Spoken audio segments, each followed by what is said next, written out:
للمتقين فلا عدوان إلا على الظالمين. الصلاة والسلام على خاتم الأنبياء وأشرف المرسلين سيدنا ومولانا محمد وعلى آله وصحبه ومن تبعهم بإحسان إلى يوم الدين. أما بعد، اللهم آت نفوسنا تقواها أنت وليها ومولاها وأنت خير من زكاها. اللهم لا سهل إلا ما جعلته سهلا وأنت تجعل الحزن إذا شئت سهلا. سبحانك لا علم لنا إلا ما علمتنا إنك أنت العليم الحكيم وتب علينا يا مولانا إنك أنت التواب الرحيم. Bapak Ibu jamaah Masjid Silaturrahim, baik yang ada di masjid ataupun yang menggunakan Zoom, alhamdulillah pagi hari ini kembali Allah Subhanahu wa taala mempertemukan kita dalam rangka thalabul ilmi, dalam rangka bertaqarrub kepada Allah Subhanahu wa taala. Insyaallah pada kesempatan yang cerah ini kita akan membahas tentang Rasmul Quran. Ya, ini tidak seperti biasanya selingan akhir tahun. Karena kajian untuk berikutnya kita sudah di tahun 2023. Ya, Bapak Ibu yang dirahmati Allah Subhanahu wa taala. Jadi Al-Qur'an yang sama-sama kita tahu dan kita baca itu tulisan ataupun kaligrafi ataupun khat atau yang lebih populer dikenal dengan rasm, itu tidak sembarangan ditulis begitu saja kemudian dicetak dan disebarluaskan. Tapi ini syarat ya dengan bimbingan wahyu, baik itu secara langsung ataupun secara tidak langsung. Maka dari itu untuk menambah khazanah ataupun perbendaharaan ilmu kita tentang Al-Quran, itu rasanya memang tidak lengkap kalau kita tidak memiliki bekal tentang tulisan Al-Quran itu sendiri. Ya. Mungkin di antara kita selama ini menyangka kalau tulisannya itu ya seperti tulisan-tulisan buku pada umumnya. Ditulis, kemudian diedit, dicetak, dan disebarluaskan. Akan tetapi untuk Rasmul Quran ataupun untuk tulisan Al-Quran, ini memiliki cara yang berbeda, bapaknya. Memiliki cara yang berbeda, karena ini tadi seperti yang kami katakan, ya, syarat dengan bimbingan wahyu. Oh, ini ya. Ya, syukur. Baik, lalu apa sih yang dinamakan dengan Rasmul Quran? Ya.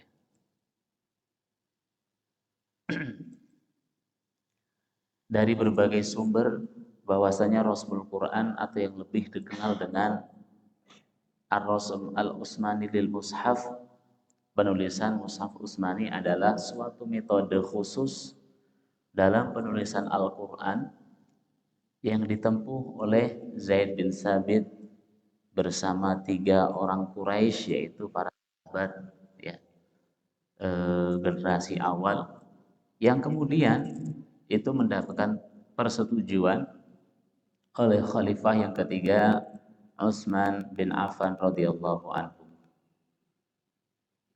Kemudian Rasm Al-Quran itu sendiri adalah suatu penulisan Al-Quran yang dilakukan oleh 4 sahabat yang dikepalai oleh Zaid bin Sabit. Kenapa Zaid bin Sabit? Karena Zaid bin Sabit ini adalah orang yang mendapatkan mandat langsung dari Nabi. Jadi Nabi Shallallahu Alaihi Wasallam itu ketika mendapatkan wahyu langsung memerintahkan kepada Zaid bin Sabit, ya Zaid, uktub hadhil ayah, ya, fi surati kada, qabla ayati kada wa ba'di ayati kada. Wahai Zaid bin Sabit, tulislah ayat ini pada surat ini, setelah ayat ini dan sebelum ayat ini. Seperti itu Bapak Ibu. Berarti surat-surat Al-Quran itu nanti turunnya ya tidak total, maksudnya sekaligus Al-Baqarah ya tidak. 30 2 juz setengah itu tidak sekaligus turun. Jangankan Al-Baqarah yang 2 juz setengah. Al-Alaq saja yang kurang dari 1 halaman itu tidak turun sekaligus. Akan tetapi turun pertama 5 ayat dulu. Ayat 1 sampai 5. Nah, itu disela, tidak sampai sempurna surah Al-Alaq itu disela dulu dengan surah Al-Muddatsir. Ya ayyuhal muddatsir qum fa'anzir ila akhiril ayat. Seperti itu. Makanya Nabi ketika mendapatkan wahyu kemudian memerintahkan Zaid, caranya seperti tadi. Ya Zaid, uktub hadhil ayah fi surati kadza. Ya. Ba'da ayati kadza wa qabla ayati kadza. Seperti itu. Makanya meskipun saat itu yang menjadi khalifah adalah Utsman bin Affan, tapi pemimpin tim, ya kalau bahasa kita sekarang pemimpin redaksinya itu adalah Zaid bin Thabit. Dibantu 3 sahabat yaitu Ubay bin Ka'ab, Ali bin Abi Thalib, dan Utsman bin Affan. Nah, berarti ini benar-benar adalah kibarus sahabah, adalah sahabat-sahabat senior. Sahabat-sahabat yang benar-benar setiap harinya itu mendengar dan bersama Nabi Shallallahu Alaihi Wasallam. Ya. Yang dilatar belakangi oleh saran dari Umar bin Khattab. Nah ini Bapak Ibu yang dirahmati Allah. Ya. Kepada Abu Bakar, kemudian keduanya meminta kepada Zaid bin Thabit selaku penulis wahyu pada zaman Rasulullah Shallallahu Alaihi Wasallam untuk mengumpulkan ataupun untuk menulis Al-Quran, karena banyaknya para sahabat, khususnya ini dalam berbagai riwayat, ada yang mengatakan kurang dari 700, ada yang mengatakan lebih dari 700. Ya kita ambil tengah-tengahnya saja, khususnya 700 penghafal Al-Quran mati syahid pada perang Yamamah, ya, pada zaman Abu Bakar As-Siddiq radhiyallahu anhu. Bapak Ibu ini dirahmati Allah Subhanahu wa taala. Inilah sedikit tentang definisi apa itu Rasmul Quran. Kesimpulannya Rasmul Quran itu adalah penulisan Al-Quranul Karim. Sebelum kita membahas lebih jauh, ya, kita akan membaca sejarah Rasm Utsmani ataupun Rasmul Al-Quran. Baru nanti kita sampai kepada kesimpulan yaitu Rasmul Utsmani. Rasm secara terminologi mempunyai makna bekas atau peninggalan. Sedangkan dalam perbendaharaan bahasa Arab, rasm memiliki ya, sebuah sinonim seperti az-zubur, ar-rasmu, al-khat, dan as-satru, yang semuanya memiliki arti yang sama yaitu tulisan. Nah, makanya kenapa yang digunakan itu kata rasm, bukan kata kitabah. Ya, karena kata bayak tubuh itu artinya juga menulis. Kitabah artinya tulisan. Tapi kenapa menggunakan diksi rasm? Nanti kita akan melihat seperti apa tulisan pada zaman Utsman bin Affan yang disebut dengan rasm Utsmani. Karena nanti identik dengan melukis atau menggambar. Jadi tulisannya itu setengah lukisan. Bukan kayak tulisan seperti kita, tapi tulisannya setengah lukisan. Nanti kita akan berikan sampel ataupun contohnya. Utsmani ada ya nisbah. Jadi ya di akhir kata itu ada ya mutakallim, ada ya nisbah. Apa itu ya mutakalim? Ya mutakalim itu contohnya abi, ummi gitu kan. Abi ayahku, ummi ibuku. Setelah kata abun dan umun itu ada ya, sehingga membacanya berubah menjadi abi. Nah, iya pada kata abi dan kata ummi atau yang semisalnya itu namanya ya mutakalim, huruf ya yang menunjukkan arti ku. Ya, berarti abi, abun itu ayah, kalau ditambah ya menjadi ayahku, seperti itu. Ummun itu ibu, kalau ditambah ya mutakalim menjadi ibuku. Makanya ada istilah baiti jannati, rumahku, surgaku. Nah, kata-kataku dalam bahasa Arab itu ditandai dengan ya, tapi itu namanya ya mutakalim. Akan tetapi pada kali ini ya pada kata Usmani, aslinya kan Usman. Usman ibnu Affan itu aslinya. Tapi ada kata-kata Usmani itu ada huruf ya-nya, tapi ya-nya itu untuk nisbah. Ya, nisbah itu ya kalau bahasa kita disandarkan gitu Pak, diidentikan. Ya, diidentikan itu namanya nisbah. Berarti kalau saya katakanlah orang Jawa Al-Jawi gitu Pak. Kalau orang Jakarta Al-Jakarti, orang Betawi Batawi, Sunda Sundawi. Nah, itu namanya identik, Pak. Itu namanya nisbah. Ya. Arab Arabi, ya. Cina Sini dan seterusnya itu namanya ya nisbah. Nah, dalam Al-Qur'an itu ada istilah Usmani di mana rosem tadi atau tulisan tadi itu ya disandarkan kepada khalifah yang bernama Utsman bin Affan atau penisbatan kalau bahasa kita. Penisbatan pada khalifah ketiga yaitu Utsman bin Affan. Untuk itu secara bahasa Rasul Utsmani adalah bekas penulisan Al-Qur'an yang polanya pernah dibakukan pada masa Khalifah Utsman bin Affan. Kemudian mushaf Al-Qur'anul Karim yang digunakan saat ini mengikuti kaidah penulisan yang diterapkan oleh Khalifah Utsman bin Affan radhiyallahu anhu, sehingga kaidah penulisan ayat Al-Qur'an dikenal dengan Rasul Utsmani yang memang diarahkan oleh beliau akibat berlakunya perselisihan ya bacaan di kalangan umat Islam. Setelah baginda Rasulullah Shallallahu alaihi wasallam wafat, kemudian kepemimpinan ya itu digantikan oleh sahabat Abu Bakar As-Siddiq pada tahun 632 sampai 634 Masehi, yang pada saat itu terjadi perang Yamamah tahun 12 Hijriah, di mana perang Yamamah itu ya melawan pasukan yang dipimpin oleh Musailamah Al-Kadzab yang mengaku dirinya sebagai nabi ya, akan tetapi dia adalah nabi palsu, Musailamah Al-Kadzab. Pada perang tersebut banyak para sahabat yang gugur syahid.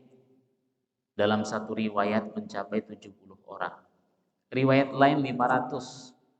Kemudian menurut Muhammad Maki Nasr yang meninggal ada 1.200 orang. 700 diantaranya penghafal Al-Quran. Kemudian hal tersebut menjadi ketakutan tersendiri dan kekhawatiran bagi umat Islam karena dengan gugurnya para hufal atau para penghafal Al-Quran berarti hilang pula Al-Quran. Bapak Ibu yang dirahmati Allah, penghafal Quran di zaman Rasulullah itu bukan hanya sekedar hafal teksnya saja, tapi hafal dengan berbagai macam bacaan yang sudah dicontohkan oleh baginda Rasulullah. Ini yang pertama. Yang kedua, para sahabat itu memahami betul setiap Al-Quran dari mulai Al-Fatihah sampai An-Nas. Dan yang ketiga, para sahabat itu sudah terlebih dahulu ya mengamalkan daripada Al-Quran yang ada pada saat itu. Makanya dengan meninggalnya ratusan ya para sahabat penghafal Al-Quran itu, umat Islam kehilangan ya generasi terbaiknya. Karena saya bilang tadi bukan hanya sekedar hafal. Kalau cuma sekedar hafal, mohon maaf, orang non-muslim pun ada yang hafal. Ya. Orang non-muslim pun ada yang hafal, yaitu para orientalis.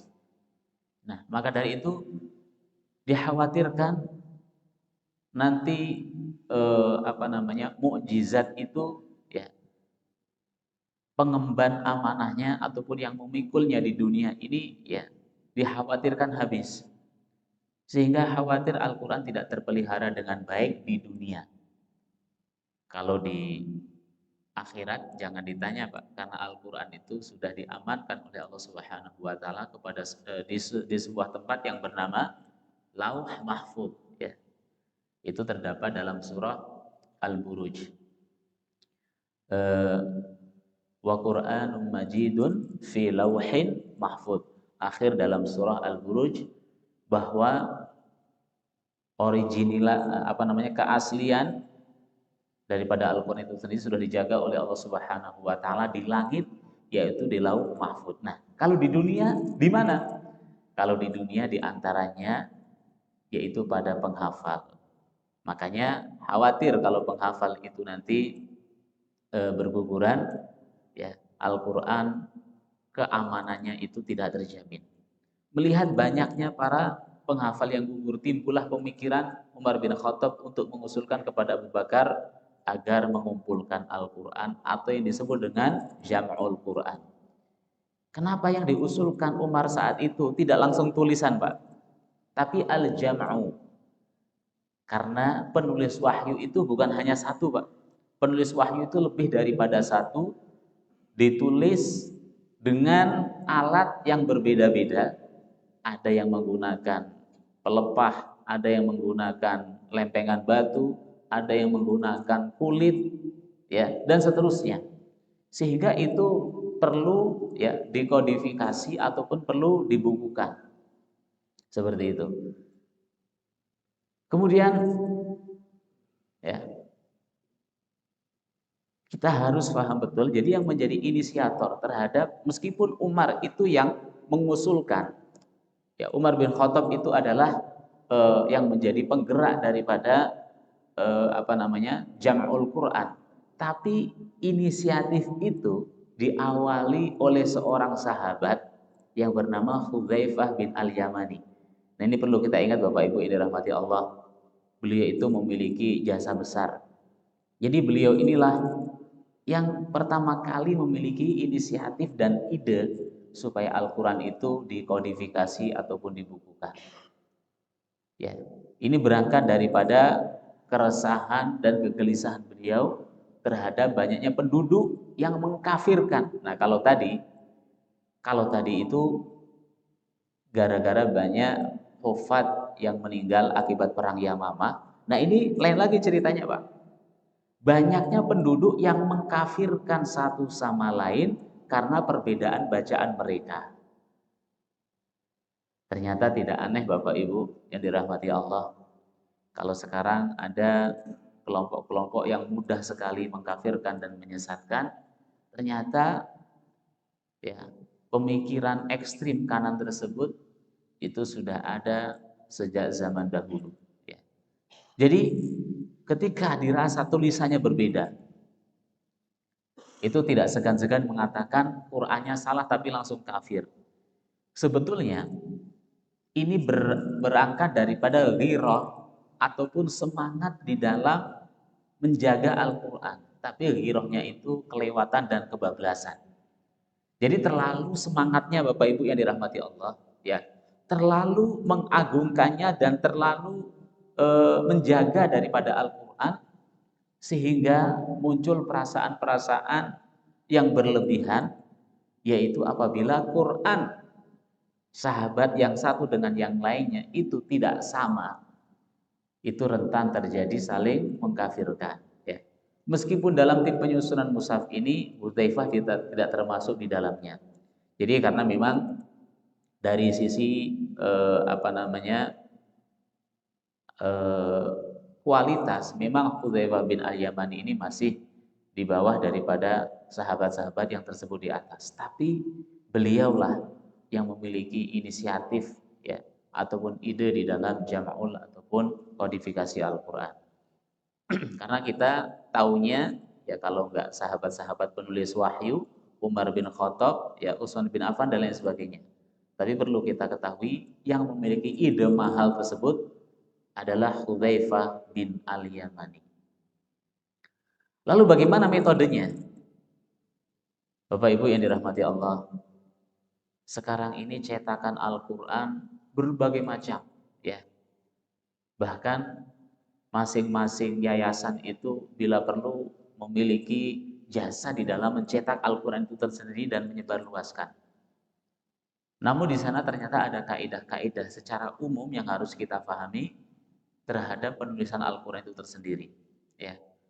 Karena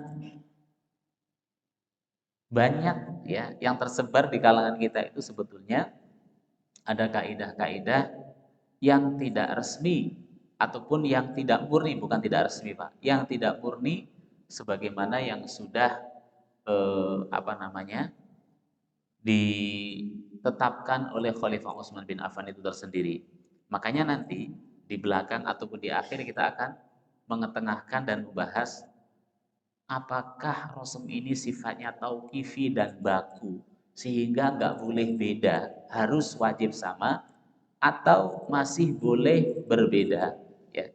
Atau masih boleh ada variasi, yang penting bacaannya sama. Nah, nanti di belakang kita akan mengetengahkan permasalahan seperti itu. Nah, sebelumnya kita akan membahas metode ataupun manhaj di dalam penulisan Al-Quran pada zaman Utsman bin Affan.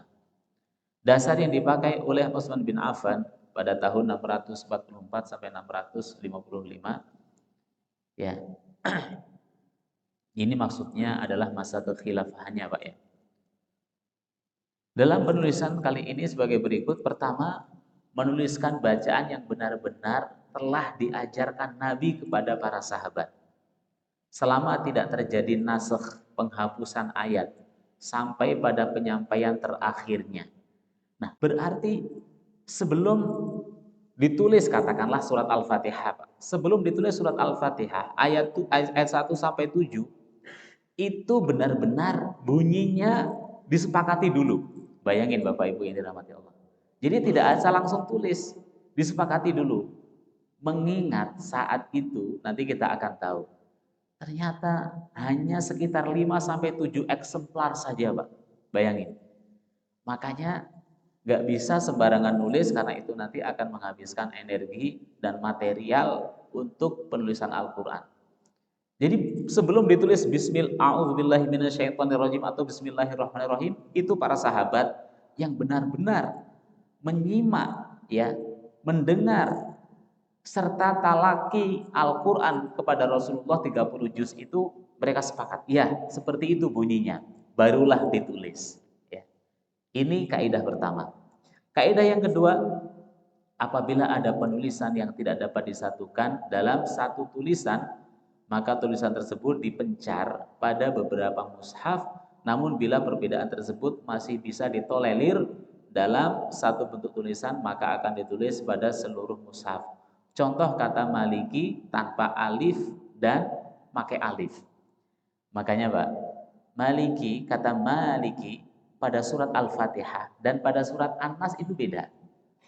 Ya, beda bacaan. Otomatis nanti itu akan berpengaruh kepada beda tulisan. Yang panjang itu di surah Al-Fatihah atau di surah An-Nas Pak, pada kata Maliki, mimnya Pak yang saya maksud. Pada surah Al-Fatihah atau pada surah An-Nas? Al-Fatihah. Pada surah Al-Fatihah Maliki itu panjang. Maliki yaumiddin. Namun pada surah An-Nas Malikinya pendek. Qul a'udzu birabbin nasi malikin nas malikin nas. Nah, ini yang dimaksud pada poin atau kaidah yang kedua ini. Jadi nanti ditulis sebagaimana bacaan. Ingat, ditulis sebagaimana apa Pak? Ditulis sebagaimana bacaan. meskipun artinya sama. Ya, Malik pada kata Maliki Yaumiddin dan Malikin Nas. Yang ketiga, apabila ada perbedaan di antara anggota tim penulis tentang cara penulisan sebuah bacaan, maka penulisan bacaan disepakati berdasarkan dialek Quraisy, mengingat Al-Quran pertama kali diturunkan dengan dialek mereka. Nah ini, Bapak Ibu yang dirahmati Allah. Jadi bacaannya itu sepakat. Bacaannya katakanlah Alhamdulillah atau kata Al-Alamin. Para tim redaksi atau tim penulis Al-Quran itu sepakat bacaannya seperti itu. Tapi mereka berbeda di dalam penulisan. Contoh misalkan Pak, orang Indonesia itu sering berbeda nulis November atau November, gitu kan? Nah itu nanti perbedaan menulis V cangkar atau P seperti biasa itu nanti dikembalikan kepada dialek Quraisy. Nah kalau orang Quraisy itu kira-kira bacanya November atau November, kurang lebih seperti itu Pak. Ini kalau dianalogikan dengan bahasa kita. Ya, kalau kita membacanya November berarti nanti pakai P cangkar Pak, pakai V. Provinsi, vinsi. Tapi kalau kita bacanya November berarti nanti pakai P biasa. Nah begitu juga dalam penulisan Al-Quran saat itu. Oh orang Quraisy bacanya begini. Oh ya udah berarti kita menggunakan huruf F. Berarti kita menggunakan huruf V atau huruf P. Kurang lebih seperti itu. Ini adalah metode yang ketiga. Nah kemudian kalau tadi itu metode penulisan, sekarang kaidah ya ataupun aturan-aturan atau pattern yang digunakan di dalam penulisan Rasul Utsman itu sendiri. Ini sangat penting untuk kita pelajari Bapak Ibu yang dirahmati Allah. Mengingat ini kaitannya ya dengan dengan bacaan yang akan kita baca. Kita kebanyakan membacanya keliru-keliru sedikit karena tidak memahami kaidah-kaidah tersebut. Ya, masalahnya ini masih diindahkan, Pak. Artinya Rasul Utsman itu benar-benar dipelihara. Ya, hanya saja nanti yang mengalami perbedaan itu pada kaligrafi. Pada apa, Pak? Perbedaannya itu pada kaligrafi saja. Pada jenis fontnya kalau bahasa kita, Pak. Misalkan kita menulis di Microsoft Word itu pakai apa namanya? Pakai Times New Roman misalkan. Terus kemudian diganti dengan Calibri misalkan, ya. Atau diganti dengan Syakal Majalah misalkan. Nah, itu nanti tulisannya bacanya nggak akan berubah. Cuman fontnya saja, kaligrafinya saja yang berubah. Seperti itu. Nah, ini kaidah dalam penulisan Rasul Utsmani. Yang pertama, kaidah hadful huruf, membuang huruf. Nah, ini perlu kita mengerti. Jadi ada huruf-huruf yang secara penulisan itu tidak ditulis, tentu dengan alasan, ya. Namun bacaannya ada. Namun bacaannya apa, Pak? Namun bacaannya ada.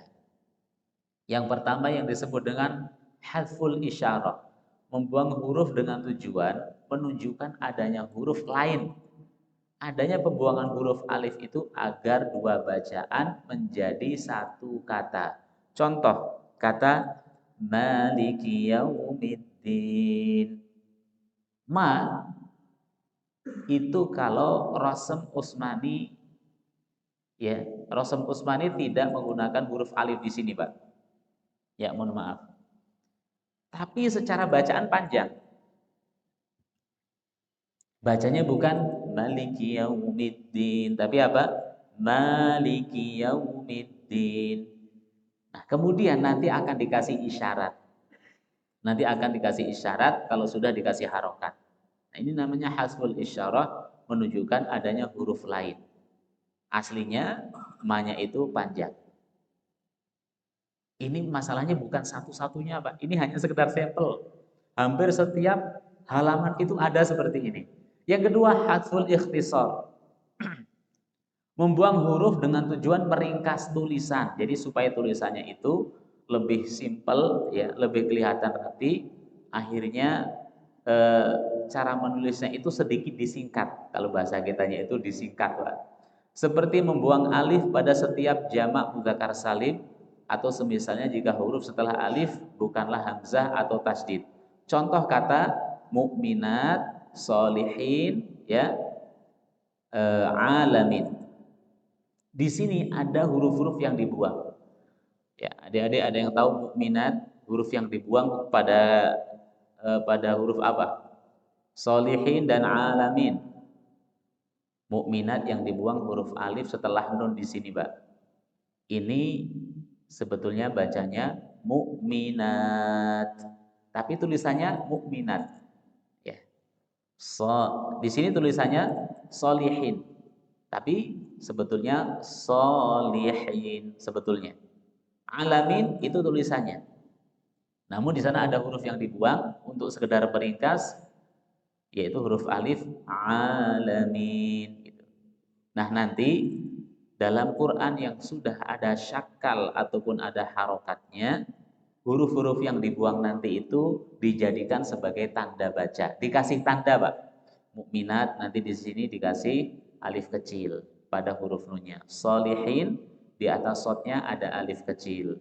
Alamin ya di atas ainnya ada alif kecil sebagai tanda baca bahwasanya di sana ada huruf yang tidak ditulis namun dibaca karena untuk meringkas tulisan.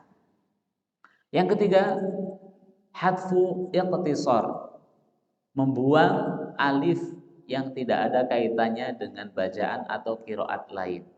Innaka la tukhliful mi'ad. Nah ini, ad ini aslinya panjang, akan tetapi sengaja dipendekkan karena ini alasannya apa tadi? Tidak ada kaitannya dengan bacaan atau qiraat lain. Jadi mi'ad entah itu mau dibaca panjang atau dibaca pendek, Pak. Mohon maaf, itu tidak ada perubahan makna. Hanya saja kalau membacanya pendek itu tidak sesuai dengan bacaan Nabi. Ya. Nah, makanya karena ini tidak memiliki persamaan, ya. Maksudnya kalau kita baca pendek itu artinya tidak berubah, ya. Kalau kita baca panjang itulah kalimat yang sebenarnya. Maka dari itu di sana contoh kata almiat itu nanti alifnya akan dipangkas. Kalau ikhtisor tadi itu diringkas, kalau ini benar-benar sengaja ditiadakan, namun bacaannya tetap. Jadi bacaannya bukan mi'ad, tapi apa? Mi'ad. A-nya panjang. Huruf-huruf yang dibuang dalam penulisan Rasul Utsmani ada 5, yaitu alif, waw, ya, lam, dan nun. Nah ini Pak, huruf-huruf yang dibuang di situ artinya bacaannya ada, ya, artinya pun tetap, akan tetapi penulisannya ditiadakan. Diingat-ingat ini adik-adik, apa saja hurufnya? Alif, waw, ya, lam, dan nun. Ya. Jadi kita membaca Al-Quran contohnya. وَمَا خَلَقْتُ الْجِنَّ وَالْإِنسَ إِلَّا لِيَعْبُدُونَ. Di sana sebetulnya ada huruf yang dibuang Pak pada kata liya'budun. Aslinya liya'buduni. Aslinya seperti itu. Dan yang seperti itu banyak dalam Al-Qur'an. Makanya nanti itu bisa disebut huruf yang tidak ditulis dan tidak dibaca. Ya. Jadi nanti kita bisa menarik kesimpulan masalah rosem ini, Pak. Ada huruf yang ditulis namun tidak dibaca. Kemudian huruf tidak ditulis namun dibaca. Dan yang ketiga tidak ditulis dan tidak dibaca. Ini nanti ketika kita sudah sampai pada pemahaman itu, berarti kita sudah memahami kaidah rosem Utsmani atau kaidah penulisan dalam rosem Utsmani. Yang kedua, nah tambahan. Kalau tadi itu pengurangan, Pak. Berarti kalau pengurangan nanti kita bisa membuat sebuah istilah huruf yang tidak ditulis namun dibaca. Kalau di sini bahasa kaidahnya apa? Huruf yang dibuang atau membuang huruf. Sedangkan yang kedua ini kebalikannya. Ziyadatul huruf. Ya, kalau tadi itu pengurangan, sekarang penambahan. Yaitu tambahan huruf dalam suatu kata, namun tidak mempengaruhi bacaan, baik ketika wasol, waqaf, ya, ziyadah seperti itu dinamakan ziyadah dengan huruf hakiki. Contoh, kata samuda, atau kata mi'ah, kata uli. Mohon maaf. Nanti kalau Bapak Ibu membaca kata-kata samuda, ini tulisannya Pak ya.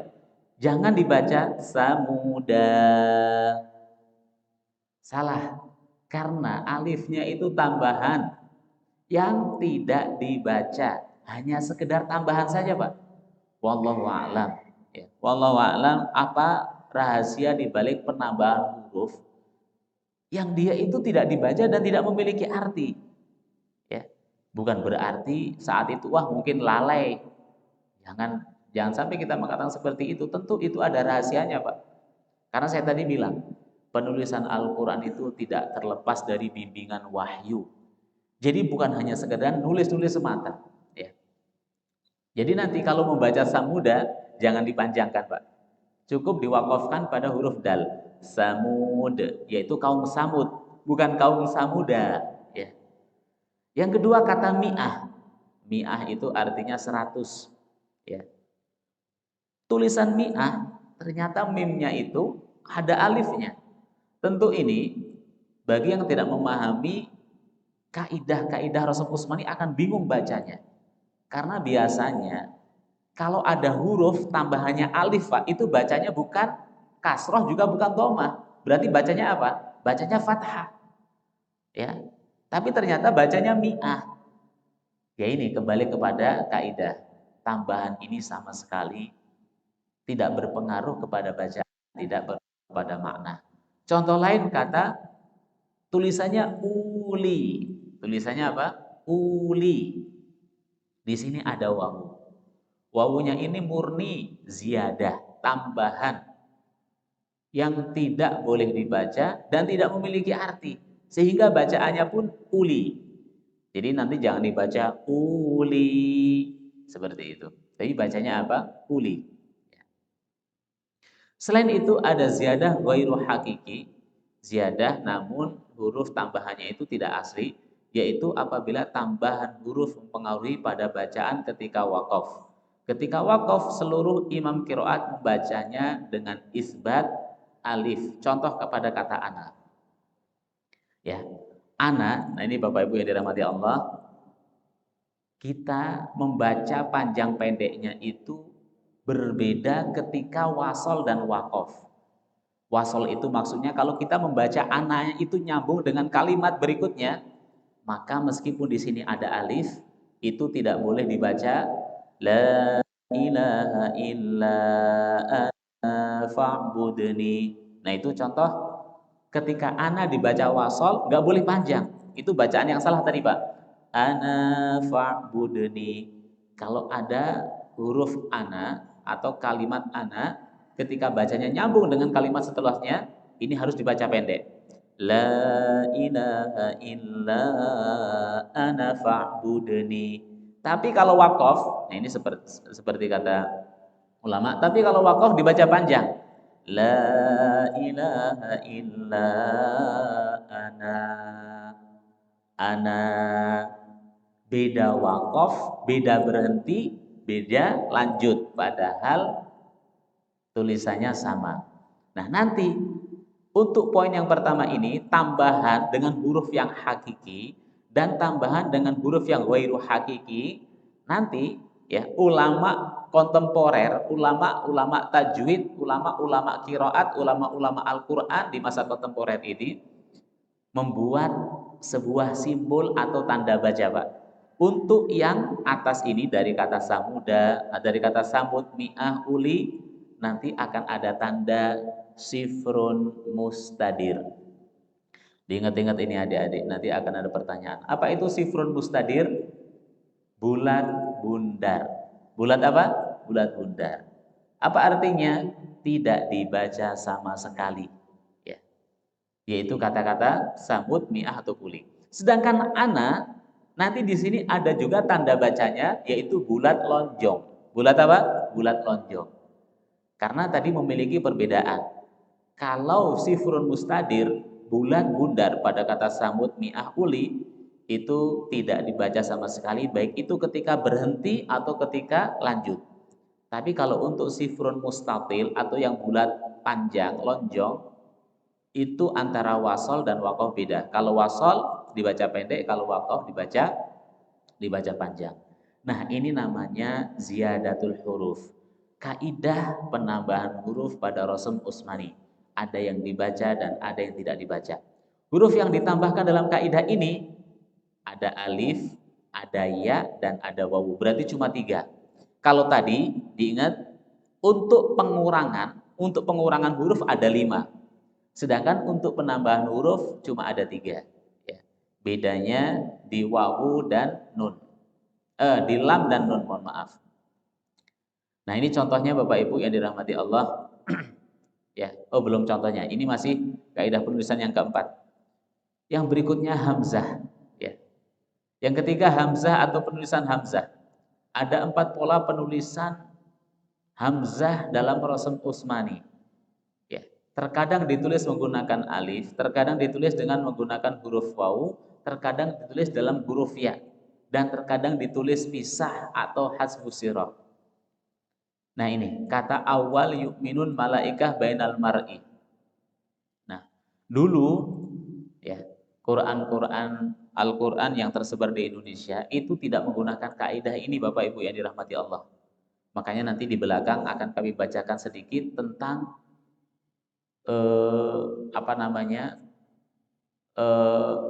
ya katakanlah perdebatan ulama ya di dalam Al-Qur'an yang akan dipakai. Apakah itu menggunakan Al-Qur'an ala kadarnya atau wajib dengan Rasm Utsmani? Nah, dulu Quran kita Bapak Ibu yang dirahmati Allah itu tidak memperhatikan hamzah ini. Tidak diperhatikan penulisan hamzah baik itu yang ada di atas alif, yang ada di atas wawu, yang ada di atas ya, atau yang ada ditulis sendirian. Seperti itu. Karena ini sebetulnya sudah dibakukan pada masa Khalifah Utsman bin Affan. Kemudian yang berikutnya, ini juga yang sering salah baca. Ya. Karena memang antara tulisan dan bacaan itu berbeda. Yaitu kaidah ibdal dan i'lal. Yaitu pergantian huruf dalam ilmu Rasm Utsmani. Contoh ibdal adalah kalimat, mohon maaf, ini banyak di antara kita bacanya sholawat. Ya, bacanya apa Pak? Bacanya sholawat. Padahal ini bacanya sholat.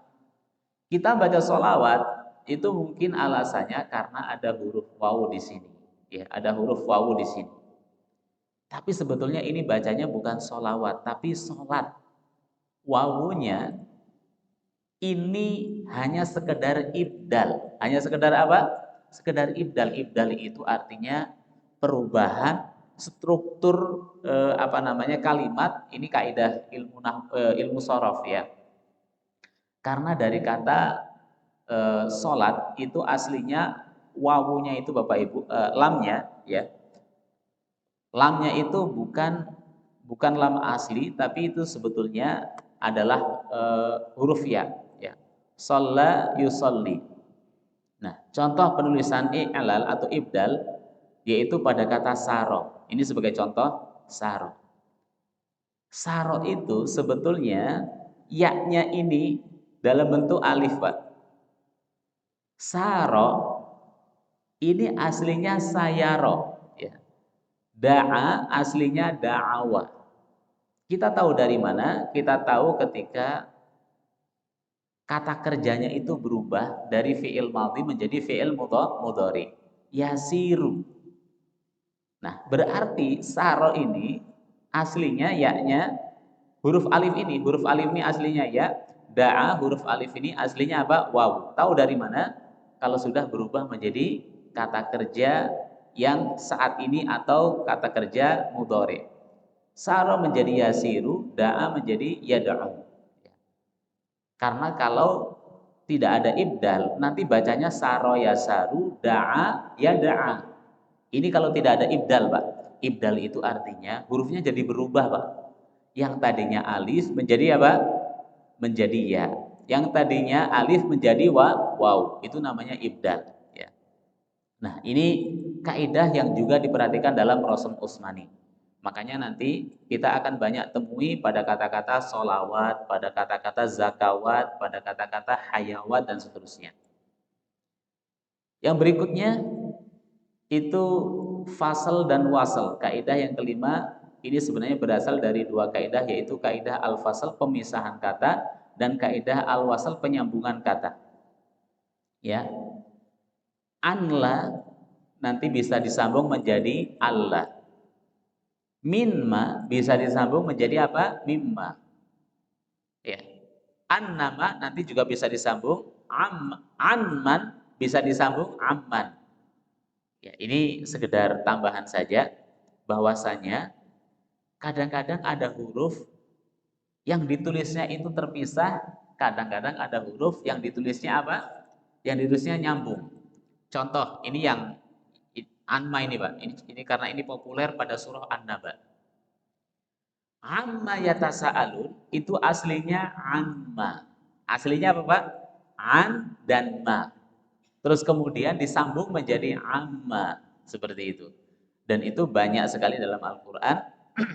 Makanya kita kadang-kadang menerjemahkan bentuk tulisan yang berbeda tapi terjemahannya sama.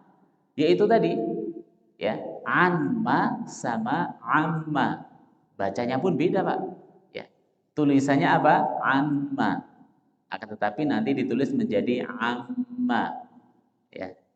Apalagi contohnya yang sering kita jumpai imma. Nah, ini Pak, imma. Imma itu asalnya adalah in dan ma. Kemudian ditulis dalam Al-Qur'an menjadi imma. Ya. Jadi seperti itu ada beberapa kaidah-kaidah memisah dan menyambungkan kata. Nah, ini adalah yang dipisah-pisah, Pak. Kemudian yang disambungkan ini, Pak. Jadi nanti antara yang atas dengan yang bawah, mohon maaf, antara yang atas dengan yang bawah, meskipun tulisannya berbeda, tapi nanti artinya sama.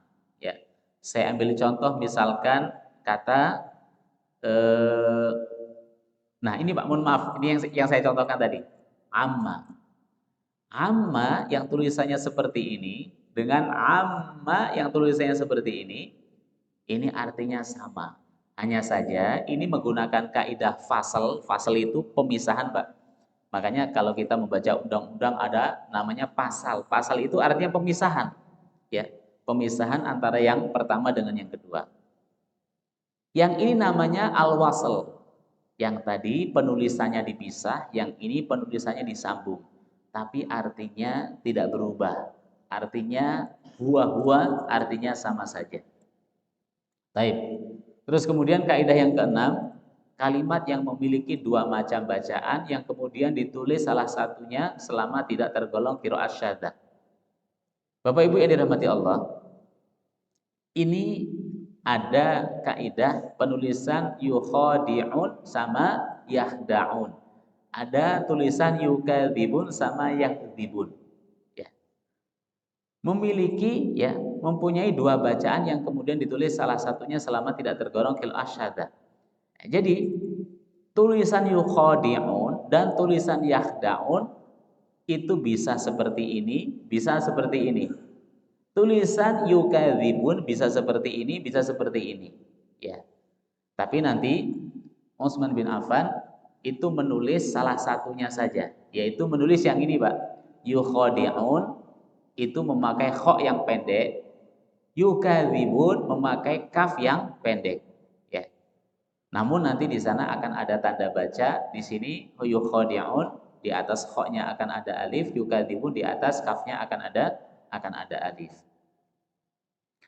Baik, itu masalah apa namanya? Metode dan kaidah-kaidah penulisan dalam Rasm Utsmani yang ternyata saat ini, ya, karena kami mengajar Al-Qur'an, mengajar tahsin, yang banyak permasalahan ya tadi, Pak, mohon maaf. Yang banyak permasalahan sekitar di sini. Karena memang ini kaidah antara tulisan dengan bacaan itu beda, itu masalahnya, Pak. Antara tulisan dengan bacaan beda. Sehingga banyak terjadi kesalahan di sini. Makanya ini sebetulnya sangat penting untuk kita pahami, ya. Dari mulai metode dan kaidah, khususnya kaidah penulisan. Khususnya apa? Kaidah penulisan. Karena selama kami mengajar tahsin, disinilah kebanyakan orang mengalami salah baca karena kurang memahami kaidah di dalam penulisan Rasm Utsmani tersebut. Baik, sekarang masalah pendistribusian ya tentang Al-Qur'an yang sudah ditulis. Setelah penulisan Al-Qur'an selesai, mulailah ya pembagian dan pendistribusian mushaf-mushaf ke berbagai wilayah sebagai acuan bagi penulisan bagi para ulama. Bagi para ulama Islam berbeda pendapat tentang jumlah atau eksemplar cetak mushaf yang ditulis dan disebarluaskan. Nah, ini awal mulanya, Pak. Jadi awal mulanya itu sekisar ya kisaran 4 sampai 7 saja ya. Pada riwayat Abu Amr Ad-Dani menyebutkan ada 4 buah mushaf yang dikirim ke penduduk Basrah, Kufah, Syam dan Syria dan Madinah sendiri. Berarti berapa, Pak? 5 ya. Ibnu Ashir mengatakan ada 6 buah ya. Abu Hatim As-Sijistani mengatakan ada 7 eksemplar. Selain yang sudah disebutkan, ia menambahkan untuk Mekah, Yaman, Bahrain ya. Ibnu Al-Jazari mushaf tersebut berjumlah 8. Berarti nanti ulama itu berbeda tentang jumlah Al-Qur'an yang pertama kali ditulis oleh Utsman bin Affan. Maksudnya oleh tim pada masa Utsman bin Affan. Dari mulai 5 sampai berapa tadi? Dari mulai 5 sampai 8. Sementara itu Imam Suyuti menyebutkan pendapat lain di samping pendapat di atas yang menurutnya masyhur ada 5 eksemplar, semuanya naskah itu ditulis di atas kertas kecuali naskah yang dikhususkan untuk Utsman bin Affan untuk dirinya yang kemudian dikenal dengan Mushaf Al-Imam. Seperti itu. Berarti nanti jumlahnya ada 6. Sebagian ulama mengatakan ditulis di kulit rusa ya, mushaf-mushaf tersebut oleh para ahli rasm yang kemudian diberi nama sesuai dengan kawasannya. Naskah yang diperuntukkan untuk Mekah dan Madinah dikenal dengan sebutan Mushaf Hijazi. Mekah Madinah. Berarti ada berapa, Pak, yang dibagikan? Ada 2. Madinah 1, Mekah 1. Dua-duanya dinamakan Mushaf Hijazi. Untuk Kufah dan Basrah ya dinamakan dengan Mushaf Iraqi.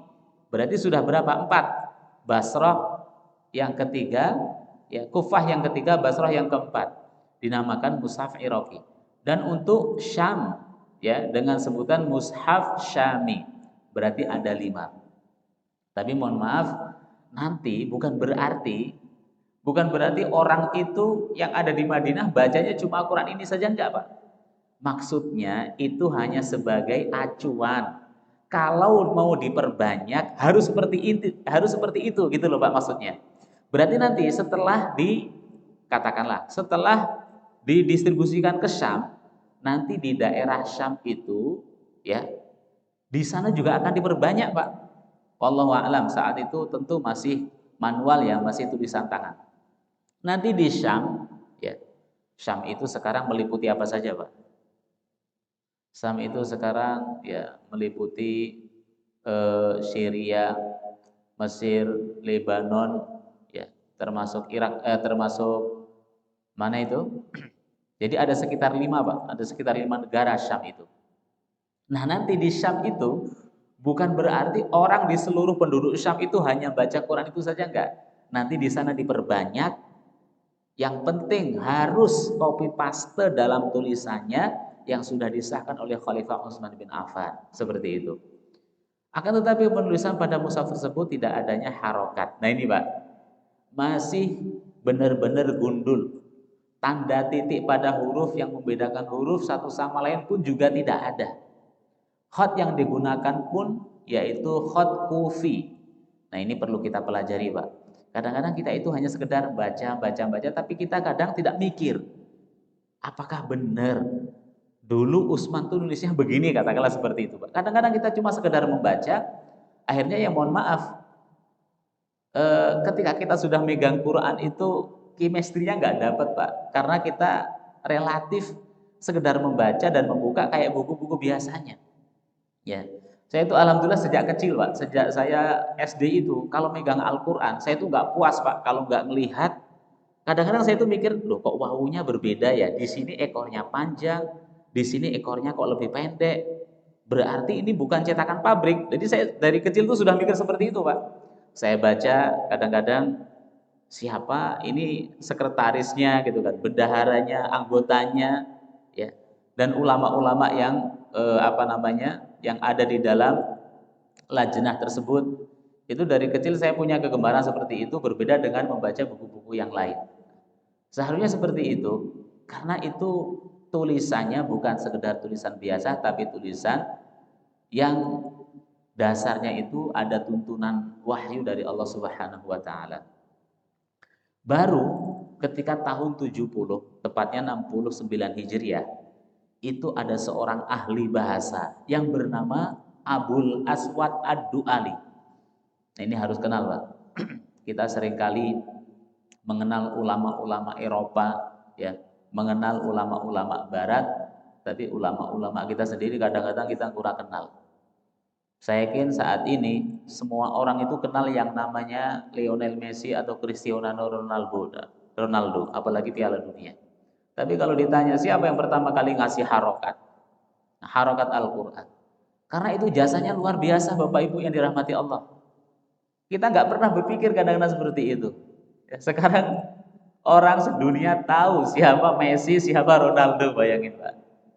Tapi ketika ditanya siapa yang memberi harokat Al-Quran, dengan harokat tersebut kita tidak salah baca, yaitu Abul Aswad Ad-Du'ali yang lahir pada tahun 70 atau 69 Hijriah.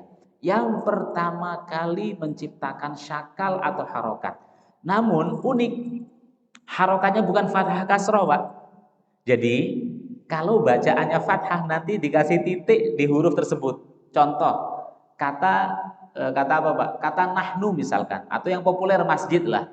Masjid. Berarti nanti mimnya itu dibaca apa? Dibaca fathah.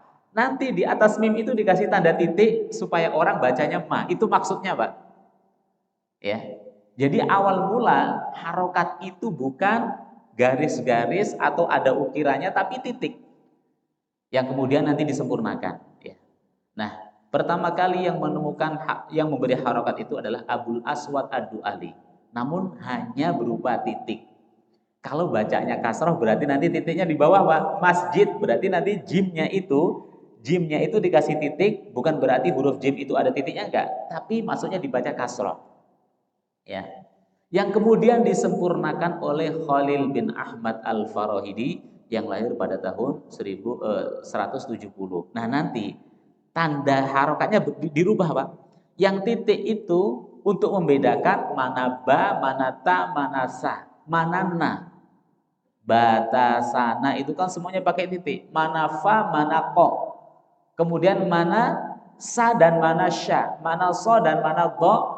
Nanti sama Khalil bin Ahmad itu tanda titiknya dirubah bukan untuk menandakan baca fathah kasrah atau dhammah, tapi untuk membedakan huruf yang satu dengan yang lainnya. Yang kemudian dia juga menambahkan harokat fathah itu garis miring di atas, harokat kasrah itu garis miring di bawah, terus kemudian harokat dhammah itu ada lekukannya. Seperti itu. Itu yang menemukan adalah Khalil bin Ahmad Al-Farahidi. Nah, seperti ini Bapak Ibu yang dirahmati Allah, tulisan pada masa Utsman bin Affan rahimahullah atau radhiyallahu anhu. Seperti ini. Makanya saya bilang tadi, kenapa bahasanya itu bukan kitabah? Kitabah itu artinya tulisan, Pak. Tapi bahasanya rosem. Karena tulisannya itu mirip dengan ukiran. Ada yang tahu Bapak Ibu ini bacanya apa? Ya. Kanu muhtadin, ya. Masaluhum kamasalil ladzi istauqada nara falamma adaa'at ma haulahu. Ini yang disebut dengan kaligrafi kufi. Kufi, ya. Font kufi, tulisannya kaku, Pak, kotak-kotak. Nah, ini yang lebih jadul lagi. Ini adalah surah Al-Hijr ayat 67 sampai 74. Ini kalau tidak salah baca, kalau ini ada ini Pak, ada kopiannya, ini ada bocoran bacaannya. Ini kalau tidak salah bacanya wajaa ahlul madinati yastabshirun, ya. Dan seterusnya. Qala inna haula'i dhaifi fala tafdhahun. Sampai ayat yang ke-74. Inilah bentuk tulisan pada masa Khalifah Utsman bin Affan. Ada 5 eksemplar yang kemudian dibagi-bagi dan diperbanyak dengan model yang sama. Bayangin Bapak Ibu yang dirahmati Allah Subhanahu wa taala. Coba kalau kita ini melihatnya dengan pandangan yang jauh, Pak, kita akan dapat chemistry-nya, Pak. Subhanallah, seperti ini ya. Untuk ya, apa namanya, menjaga Al-Qur'an di muka bumi. Sekarang ini Masya Allah, kita itu ibarat makan, bukan lagi kita yang nyuap, Pak, kita disuapin, Pak. Itu pun masih nggak mau. Kalau orang zaman dulu, ya itu masih mencari sendiri, ngolah sendiri, baru makan sendiri. Sekarang ini kita bukan hanya tinggal makan, tapi disuapin, Pak. Udah disuapin, tapi masih banyak yang belum mau. Ya. Seperti itu Bapak Ibu yang dirahmati Allah Subhanahu wa taala.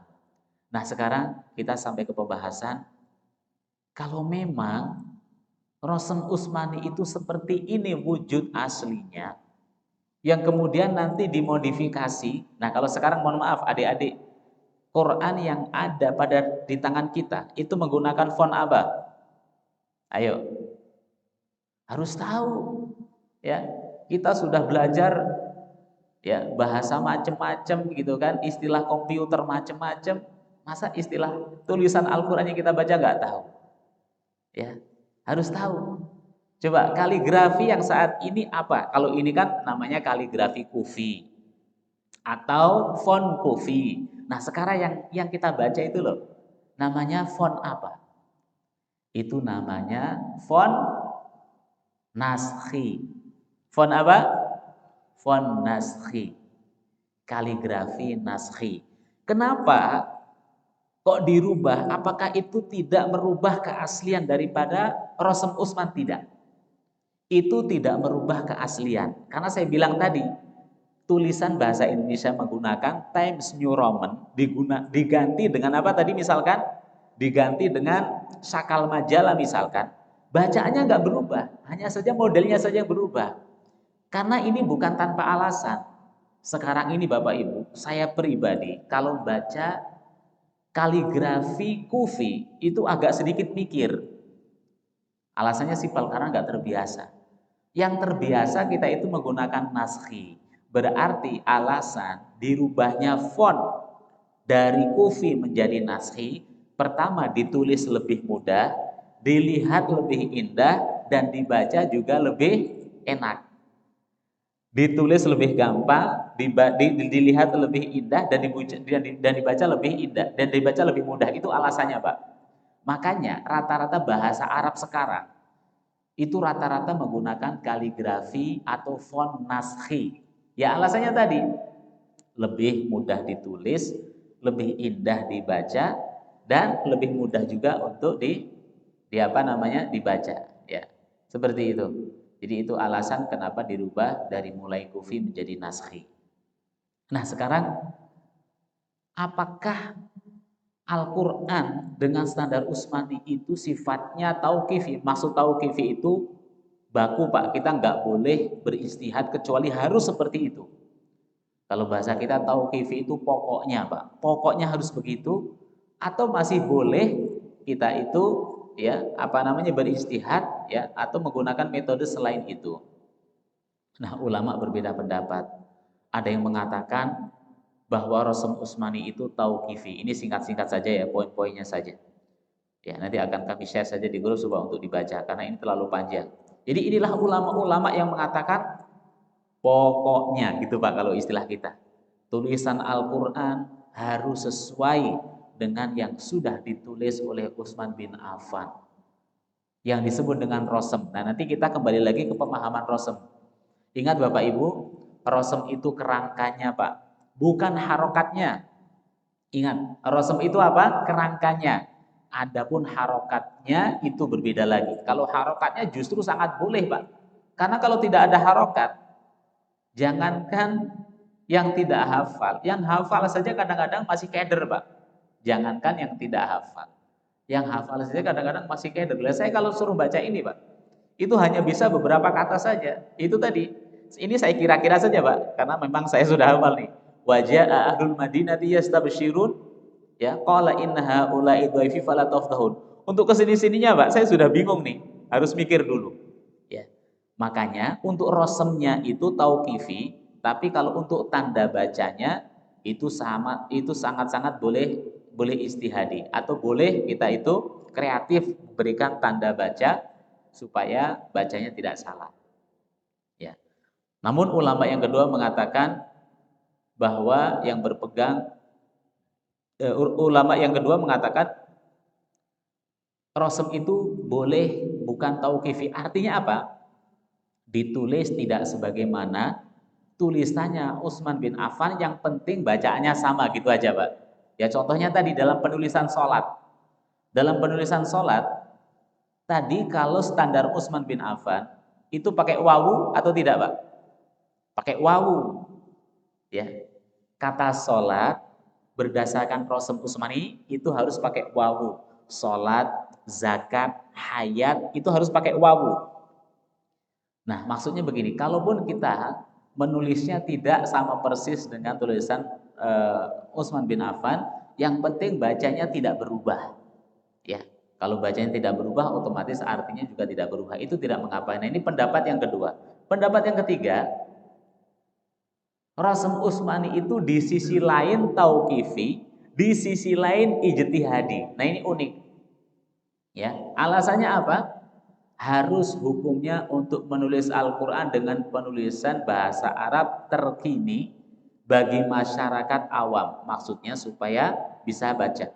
Namun juga dengan menjaga ya dan mengenalkan Rasul Utsmani oleh para ulama dan orang-orang tertentu pakar Quran itu ya apa namanya seperti peninggalan sejarah dan warisan yang perlu dipelihara bagi generasi yang akan datang. Maksudnya begini, Pak.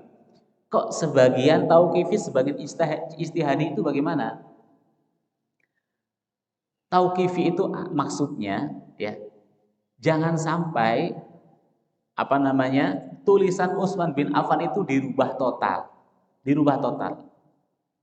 Tapi di sisi lain kita boleh ijtihadi dalam rangka maslahat supaya orang itu mudah membaca. Nah, berarti Quran yang ada pada kita saat ini, Pak, itu yang ketiga ini, Pak. Quran yang ada pada saat kita itu tauqifi dan ijtihadi. Di sisi lain, Rosem Utsman itu tidak kita rubah, namun yang kita rubah apanya? Fontnya. Nah itu, Pak. Berarti Quran yang ada pada kita saat ini itu tidak murni ya tulisan daripada Utsman bin Affan. Jadi di sisi lain kita itu mengacu kepada tulisan Utsman bin Affan, tapi di sisi lain kita berijtihad ataupun kita apa tadi, Pak, istilahnya kreatif, yaitu menaruh tanda baca. Nah, inilah Quran yang ada pada kita saat ini karena tujuannya tadi maslahat bagi orang awam, maslahat bagi orang-orang yang belum paham terhadap Al-Quran. Nah, ini contohnya, Pak. Ini Rosem Utsmani. Kata hayat, kata sholat, kata zakat itu memakai wawu. Tapi kalau Al-Quran, kalau bahasa Arab biasa, tulisan Arab biasa, al-hayat, as-sholat, az-zakat itu pakai apa? Pakai alif. Makanya kalau kita tidak memahami Rasul Utsmani, ini rentan dibaca hayawat, ini rentan dibaca sholawat, ini rentan dibaca apa? Zakawat. Ya, makanya kaidah ini yang harus kita pahami. Jadi sekali lagi kata hayat, sholat, zakat atau yang semisalnya itu tanda panjangnya bukan menggunakan alif tapi menggunakan apa? Wawu. Namun kalau bahasa Arab biasa itu ditulis pakai alif. Nah, ini sedikit Bapak Ibu yang dirahmati Allah Subhanahu wa taala. Jadi dulu ini sejarah Rosem Utsmani di Indonesia. Di Indonesia itu pada tahun sebelum tahun 70 atau tahun 70 ke bawah itu Al-Qur'an Indonesia itu belum standar Utsmani, tapi menggunakan Al-Quran standar Turki ataupun Bombay dari Turki. Masih ingat Bapak-bapak ya, kayak Pak Mian atau Pak Haji Zidik itu saya yakin paham betul. Al-Quran zaman dulu kan tulisannya gendut-gendut itu, Pak, belum rapi gitu. Ketika kita pindah halaman kadang-kadang ada ayat yang terpotong. Nah, dulu sebelum tahun 70, Al-Quran kita rata-rata seperti itu. Bahkan apa namanya, sampai sekarang pun Quran itu masih ada. Nah, ulama yang mengerti tentang Rasam Utsmani akhirnya gelisah, Pak. Gelisah mengingat apa? Mengingat tadi, Pak. Mengingat ini loh, Pak. Mengingat apakah tauqifi atau istihadi. Tauqifi itu artinya pokoknya harus begitu. Kalau istihadi itu boleh apa tadi, Pak? Boleh kreatif. Nah itu. Mengingat ada ulama yang mengatakan pokoknya penulisan Al-Quran itu tidak boleh kreatif, harus sesuai tulisannya Utsman bin Affan. Nah, berangkat dari situ pada tahun 70 ulama itu mulai mendiskusikan, Pak, bagaimana kalau tulisan cetakan kita itu kita rubah. Ya. Tapi senior-seniornya itu mohon maaf tidak menerima, Pak. Ngapain dirubah? Toh ini juga sudah memberikan kontribusi dan kita tidak salah baca. Betul, Pak, secara bacaan nggak berbeda. Tapi secara penulisan itu masih menggunakan metode penulisan bahasa Arab biasa, bukan menggunakan metode Rasam Utsmani. Dan ternyata itu perdebatannya lumayan hangat, Pak. Ya. Sampai pada tahun 74, tepatnya pada musyawarah ya, kerja yang ada di mana itu? Di daerah Jawa Barat, di Ciawi Bogor, ya. Para ulama mengkaji mengenai boleh atau tidaknya mushaf Al-Quran dikaji selain dengan Rasam Utsmani. Mengingat saat itu Quran Indonesia Rasamnya belum standar Utsmani. Akhirnya para ulama Al-Quran menyepakati bahwa mushaf Al-Quran harus mengacu pada Rasam Utsmani, kecuali dalam keadaan darurat, ya, dan seterusnya. Makanya setelah tahun 70 ke sini, Pak, Al-Quran kita itu jauh lebih baik dan sekarang lebih bagus lagi. Ya, bahkan Quran yang ada di kita itu sudah menggunakan standar Bahriyah. Apa itu Quran Bahriyah? Quran Bahriyah itu Quran pojok. Maksudnya setiap akhir baris, setiap baris akhir itu pasti akhir ayat, Pak. Jadi kalau kita buka itu tidak ada lagi ayat yang terpotong. Itulah yang dimaksud dengan standar Bahriyah atau Quran pojok. Tentu alasannya banyak, Pak. Ya, alasannya banyak. Ya. Baik, ini masalah apa namanya? Al-Qur'an di Indonesia. Jadi dulu memang Quran di Indonesia itu Bapak Ibu yang dirahmati Allah, itu sumbernya bukan dari Timur Tengah, tapi justru dari Bombay, India, Pak. Makanya ada istilah Quran Bombay. Dan Bombay, India itu dari Turki. India dari mana? Dari Turki. Nah, masalahnya kalau sudah dari Turki itu mentok, Pak. Turki itu dari mana? Karena memang betul mengingat dulu ya 1 abad yang lalu atau 100 tahun yang lalu itu Turki Utsmani baru runtuh. Berarti 2 abad yang lalu Turki Utsmani itu masih eksis. Sehingga wajar kalau penyebaran Al-Quran termasuk di Indonesia itu melalui khilafah Turki, ya Turki Utsmani atau khilafah Utsmaniyah. Akhirnya setelah tahun 70 sampai sekarang itu Al-Quran di Indonesia sudah mulai distandarkan menggunakan Rasam Utsmani. Jadi sekali lagi, Rasam itu apa tadi Bapak Ibu? Rasam itu kerangkanya, bukan harokatnya. Kalau harokatnya itu sifatnya boleh kreatif, artinya kita boleh menambahi tanda baca guna kemaslahatan agar tidak salah baca. Kesimpulannya, Rasam Al-Quran atau Rasam Utsmani adalah tata cara menulis Al-Quran yang ditetapkan pada masa Khalifah Utsman bin Affan dengan kaidah-kaidah tertentu. Sebagian para ulama berpendapat bahwa Rasam Quran bersifat tauqifi, artinya nggak boleh beda, harus sama persis. Tetapi sebagian besar para ulama berpendapat bahwa Rasam Quran bukan tauqifi. Nah, kalau di Indonesia tadi apa, Pak? Campuran antara tauqifi dengan ijtihadi. Tetapi merupakan kesepakatan cara penulisan yang ditusui Utsman dan diterima umatnya sehingga wajib diikuti dan ditaati siapapun kita ketika menulis Al-Quran, tidak boleh ada yang menyalahinya. Artinya kita nggak boleh sesuai dengan kreativitas kita tersendiri meskipun bacanya itu tidak berubah. Yang terakhir, hubungan antara Rasmul Quran dan Qiraah sangat erat sekali. Karena semakin lengkap petunjuk, nah ini Pak yang saya maksud tadi Pak. Semakin lengkap petunjuk, berarti ini tanda baca, Pak. Semakin lengkap petunjuk yang dapat ditangkap, semakin sedikit pula kesulitan untuk mengungkap pengertian-pengertian yang terkandung dalam Al-Quran. Sebagaimana yang telah dijelaskan bahwa keberadaan mushaf Utsmani yang tidak berharokat dan tidak bertitik ternyata masih membuka peluang untuk membacanya dengan berbagai qiraat. Hal tersebut ya dibuktikan dengan masih terdapatnya keragaman cara membaca Al-Quran. Baik, inilah sekilas tentang pedoman hidup kita Bapak Ibu yang dirahmati Allah.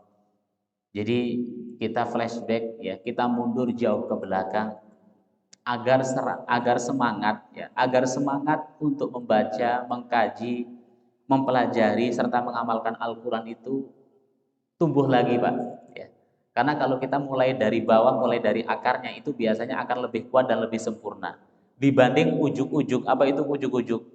Tiba-tiba. Ya. Kita itu kadang-kadang terlalu pragmatis, Pak. Ya, pengen belajar sehari 2 hari menguasai Al-Quran, kan seperti itu. Pengen belajar 1 jam 2 jam itu fasih membaca Al-Quran. Ya tentu itu bisa, namun tidak akan maksimal. Maka dari itu pagi kali ini kami sengaja mengetengahkan ya bagaimana asal muasal penulisan Al-Quran supaya kita itu tergugah. Ternyata seperti itu ya usaha yang dilakukan oleh orang-orang terdahulu, terjaga, kemudian dilakukan dengan maksimal ya, yang tujuannya tidak lain dan tidak bukan untuk kemaslahatan dan kepentingan umat. Sebagai penutup kami ingin menambahkan Al-Quran yang beredar pada kita saat ini Bapak Ibu yang dirahmati Allah itu rata-rata sekarang mengacunya kepada Timur Tengah, wabil khusus Madinah. Perlu diketahui Pak, Al-Quran yang ada pada kita itu tidak serta-merta tulisan mesin ataupun hasil ketikan. Ini perlu diketahui. Quran yang ada pada kita itu asal muasalnya ditulis tangan. Pada tahun 80-an, Raja Arab itu mengadakan sayembara, ini sebagai penutup. Pada tahun berapa tadi adik-adik? Pada tahun 80-an. Raja Arab, nanti silakan dicari siapa nama rajanya. Raja Arab mengadakan sayembara lomba kaligrafi. Kaligrafinya nggak main-main. Karena nanti yang menang akan ditunjuk oleh Raja Arab sebagai penulis Al-Quran. Bayangin Pak. Dan saat itu dimenangkan oleh seorang syekh yang bernama Utsman Toha. Siapa? Utsman Toha. Dari Syria. Dari mana? Dari Syria. Akhirnya ya saat itu Syekh Utsman Toha masih muda. Ya masih kayak adik-adik itu. Akhirnya Syekh Utsman Toha diberikan suaka untuk menjadi warga negara Saudi. Saat itu beliau dikasih tempat khusus, dikasih tugas khusus, dan dikasih pengawalan khusus untuk menulis Al-Quran dari Al-Fatihah sampai An-Nas lengkap dengan harokat dan tanda bacanya. Ya, setelah itu rampung, selesai, rapi, barulah itu dijadikan sebuah aplikasi. Dijadikan sebuah apa? Aplikasi yang itu bisa di copy paste, yang kemudian dicetak dan disebarluaskan, yang dikenal dengan Mushaf Madinah. Mushaf apa? Mushaf Madinah. Sehingga ya dengan jasa beliau sekarang ini orang kalau nulis Al-Quran jangan salah, itu aplikasi yang tinggal tempel saja, yang tinggal copy paste, bukan tulisan komputer. Makanya kalau adik-adik nanti perhatikan, kenapa kok huruf no-nya itu ada yang panjang, ada yang pendek. Itu kalau Al-Quran, kalau aplikasi biasa nggak bisa. Harokatnya ada yang panjang, ada yang pendek. Bahkan ada harokat-harokat unik. Ya. Nah, sekarang ini Syekh Utsman Toha masih hidup. Silahkan nanti ya untuk menyemangati kita. Silahkan nanti di googling atau lihat di YouTube. Syekh Utsman Toha. Itulah yang menulis Al-Quran dari mulai Al-Fatihah sampai An-Nas lengkap dengan harokatnya, yang kemudian dijadikan sebuah aplikasi, yang kemudian dicetak dan disebarluaskan, kemudian dikenal dengan Mushaf Madinah. Beliau masih hidup saat ini, umurnya sudah lebih 100 tahun. Silahkan nanti ditonton Bapak Ibu, jangan hanya sekedar nonton Piala Dunia ya, karena Maroko sudah kalah. Juara 3 aja belum tentu gitu kan. Ya, kemarin kita gadang-gadang. Ya, tolong nanti itu ditonton untuk menambah ghiroh.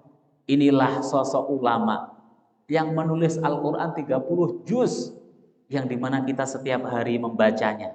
Makanya silahkan nanti di lembar Al-Quran itu di halaman setelah cover ya, Al-Khattat Usman Toha.